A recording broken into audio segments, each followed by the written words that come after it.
Hi friends, இன்னைக்கு நம்ம என்ன பார்க்க போறோம் அப்படினு பாத்தீங்கன்னா ரொம்ப முக்கியமான டாபிக்னு சொல்லலாம். and நிறைய பேர் வந்து பிராக்டிகலா எக்ஸ்பீரியன்ஸ் பண்ண உங்களுக்கு நிறைய டவுட்ஸ் இருக்க ஒரு ஏரியா தான் நம்ம இன்னைக்கு பார்க்க போறோம். சோ வீடியோல என்ன பார்க்க போறோம் அப்படினா நமக்கு வந்து இப்போ ஜெனரலா GST ரெஜிஸ்ட்ரேஷன் வச்சிருக்க எல்லாருக்குமே வந்து ஒரு டவுட் இருக்கும். லைக் எந்த மாதிரியான ITC கிளைம் நான் எடுக்கலாம். சோ இப்போ ரீசன்ட் டைம்ஸ்ல பாத்தீங்கன்னா நிறைய நோட்டிசஸ் கூட ஃப்ளோ ஆயிருக்கும். நீங்க இந்த மாதிரி ineligible ITC இதுக்கு எடுத்துர்க்கீங்க, அதுக்கு எடுத்துர்க்கீங்க, இதெல்லாம் எலிஜிபிள் இல்ல அந்த மாதிரி. சோ நிறைய பேருக்கு இந்த ஏரியாஸ் நிறைய கன்ஃபியூஷன்ஸ் இருக்கு. சோ இதோட clear view தான் நம்ம வந்து இந்த வீடியோல பார்க்க போறோம். சோ வீடியோ கண்டிப்பா எல்லாருக்குமே யூஸ்ஃபுல்லா இருக்கும். இது வேற யாருக்காவது தேவைப்படும்னா அவங்களுக்கும் ஷேர் பண்ணுங்க. நீங்க வந்து என்னோட வீடியோ உடனுக்குடன் வேணும்னா நீங்க நோட்டிஃபிகேஷன் பெல் பட்டனையும் கிளிக் பண்றது பண்ணிக்கோங்க. சோ இப்போ வந்து பாத்தீங்கன்னா ஜெனரலா ஒரு ரூல்னே வெச்சுக்கலாங்க. இப்போ வந்து நீங்க GST சேல்ல வந்து நீங்க GST கட்ட போறது இல்ல அப்படினா அதோட ITC பர்ச்சேசஸ்ல இருக்க ITC எடுக்கவே எடுக்காதீங்க. எடுத்தீங்கனாவே அங்க தான் பிரச்சனை ஸ்டார்ட் ஆகுது. சோ ஜெனரலா இருக்க ரூல்ஸ் ineligible ITC இதுக்கெல்லாம் நீங்க கிளைம் பண்ண கூடாதுன்னு அப்படினு தனியா ரூல்ஸ் இருக்கு.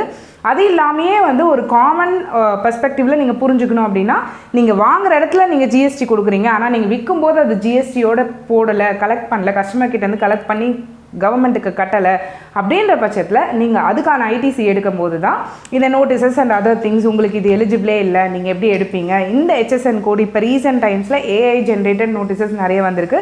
அதில் பார்த்தீங்கன்னா நிறைய பேருக்கு வந்து இந்த HSN கோட்லாம் மென்ஷன் ஆகி இதெல்லாம் ineligible HSN கோட், நீங்கள் எப்படி இதெல்லாம் எடுப்பீங்க அப்படின்னு சொல்லிட்டு நிறைய நோட்டீசஸ் ஃப்ளோ ஆயிருக்கு. So going in to the topic. So என்னென்ன மாதிரியான கிரெடிட்ஸ் வந்து ineligible ஃபார் ஷுர் இந்த லிஸ்ட்டில் இருக்க எதையுமே தயவு செஞ்சு கிரெடிட் எடுக்காதீங்க. எடுத்தீங்கன்னா இன்னைக்கு இல்லைனாட்டும் ஒரு பாயிண்ட் இன் டைமில், தட் மீன்ஸ் லைக் ஒரு 4 இயர்ஸாக இருக்கலாம், 5 இயர்ஸாக இருக்கலாம், அதுக்கப்புறமா உங்களுக்கு இந்த இயருக்கு நோட்டீஸ் வரும். இந்த மாதிரி நீங்கள் இதெல்லாம் எடுத்திருக்கீங்க, இது இன்ட்ரெஸ்ட் பெனால்ட்டியோட எங்களுக்கு திருப்பி கொடுங்க அப்படின்னு சொல்லிட்டு. ஸோ ஃபர்ஸ்ட் திங் அப்படின்னு பார்த்தீங்கன்னா எல்லாருக்குமே தெரியும் motor vehicles. So motor vehicles யாருக்கு எலிஜிபிள்னா சீட்டிங் கெப்பாசிட்டி 13% மேலே இருக்கிறவங்க மட்டும்தான் மோட்டார் வெஹிக்கிள்ஸ்க்கான கிரெடிட் எடுக்க முடியும். இதுவே இந்த டாக்ஸியோ இல்லை வந்து டிரைவிங் ஸ்கூல் ரன் பண்ணுறேன், எனக்கு வந்து கார் தான் மெயின், எனக்கு இதில் நான் கிரெடிட் எடுத்து தான் ஆகணும், இந்த மாதிரி ஆர்கியூமெண்ட்ஸே வேண்டாம். ஜென்ரலாக சொல்லிட்டாங்க நீங்கள் 13% மேலே இந்த மாதிரி பஸ்ஸு வேன் அந்த மாதிரி இருக்கு இல்லையா. ஸோ 13% மேலே சீட்டிங் கெப்பாசிட்டி இருக்கிற வெஹிக்கிள்ஸ்க்கு மட்டும் ட்ராவல்ஸில் அவங்க வந்து கிரெடிட் எடுக்கலாம். மற்றபடி வேறு எதுக்குமே வந்து நம்ம இந்த GST கிரெடிட்டை எடுக்கக்கூடாது. தென் for food and drinks. So இப்போ வந்து பார்த்திங்கன்னா நிறைய பேர் வந்து கிளைம் பண்ணுவாங்க, எங்கள் ஆஃபீஸில் நான் வந்து ஸ்டாஃப்ஸுக்கு வந்து ஃபுட்டு ப்ரொவைட் பண்ணேன், கேட்ரிங்க்கு பண்ணேன், இதுக்கு பண்ணேன், அதுக்கு பண்ணேன். இது எதுவுமே ஃபுட் அண்ட் ட்ரிங்க்ஸ் பொறுத்த வரைக்கும் எதுக்குமே வந்து நீங்கள் இது வந்து ineligible கிரெடிட் ஓவராலாக. ஸோ அதை வந்து நான் இதுக்காக எடுத்தேன், அதுக்காக எடுத்தேன், இந்த பிஸ்னஸ் எனக்கு ரிலேட்டட் பிஸ்னஸ் தான், கிடையவே கிடையாது. ஸோ எடுக்கக்கூடாதுன்னா எடுக்கக்கூடாது, தட்ஸ் இட். ஸோ அதே மாதிரி பார்ட்டி எக்ஸ்பென்சஸ், ஸோ அதில் இருக்க அந்த food what ever it is. Then health and fitness. So எல்லாருமே வந்து ஜிம்முக்கு போகிற சப்ஸ்கிரிப்ஷன் இருக்குது, அதுக்கு வந்து நான் ITC எடுத்துக்கலாமா. ஸோ அதே மாதிரி வந்து ஸ்பா மெம்பர்ஷிப், இது எல்லாத்துக்குமே வந்து பார்த்திங்கன்னா அவங்க உங்களுக்கு ஃபைல் பண்ணலாம், அவங்களுக்கு GST ரெஜிஸ்ட்ரேஷன் இருக்குன்றதுனால உங்களோட GST நம்பர் கொடுத்தீங்கன்னா ஃபைல் பண்ணுவாங்க. பட் இந்த ஜிம், ஸ்பா மெம்பர்ஷிப் இந்த மாதிரி இருக்கிற எதுக்குமே வந்து நீங்கள் கிரெடிட் ITC எடுக்கவே கூடாது. தென் ட்ராவல் அண்ட் ஹோட்டல்ஸ். ஸோ இப்போ வந்து பார்த்திங்கன்னா ஹோட்டல் ஸ்டே, ஃப்ளைட்ஸு இதுக்கெலாம் வந்து பார்த்திங்கன்னா கண்டிப்பாக GST போடுவாங்க.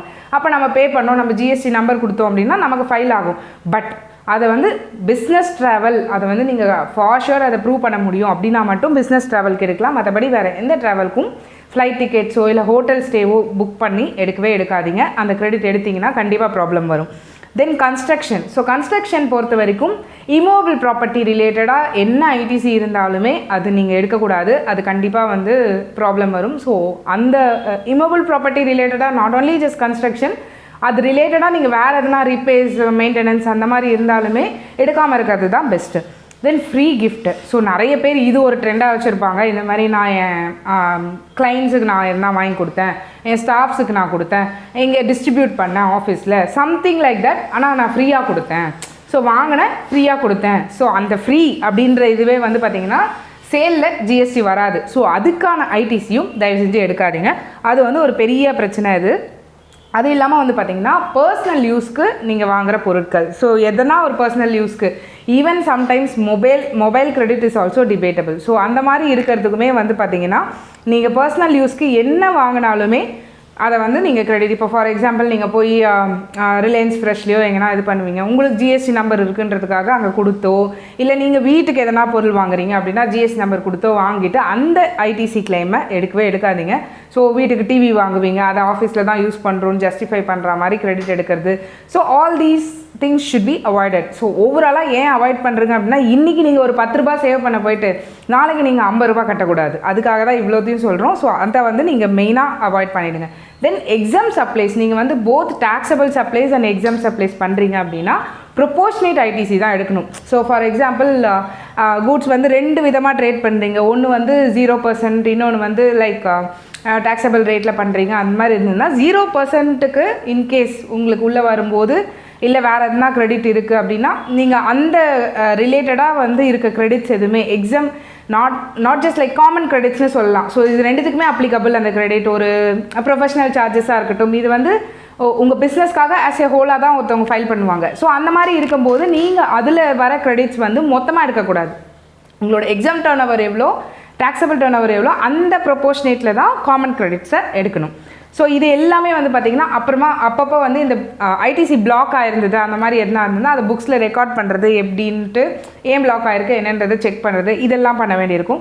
தென் ஃபஸ்ட்டு நோ த எக்ஸப்ஷன். ஸோ என்னென்ன எக்ஸப்ஷன்ஸ் இருக்குது, நம்ம எங்கெல்லாம் வந்து நம்ம கிளைம் பண்ணலாம் பண்ணக்கூடாது அப்படின்றத நீங்கள் வந்து உங்கள் இண்டஸ்ட்ரி டைப் என்னன்றதை பார்த்து அதுக்கேற்ற மாதிரி இந்த கிரெடிட்ஸ் எல்லாம் அவைலபிளாக இல்லையான்றதை செக் பண்ணி பண்ணுங்கள். அதே மாதிரி பெனால்ட்டிஸ் அவாய்ட் பண்ணுங்கள். இது வந்து ஒரு ஜென்ரல் அவேர்னஸ் தான் சொல்கிறேன்.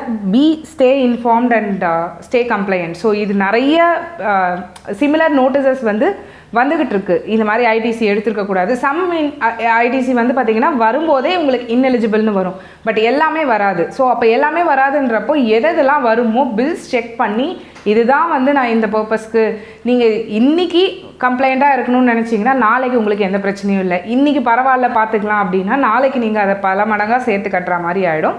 So better we will avoid all these things. So இந்த வீடியோ கண்டிப்பாக உங்களுக்கு எல்லாருக்குமே ரொம்ப யூஸ்ஃபுல்லாக இருந்ததுன்னு நினைக்கிறேன். மீண்டும் ஒரு நல்ல வீடியோவோடு சந்திப்போம். நன்றி, வணக்கம்.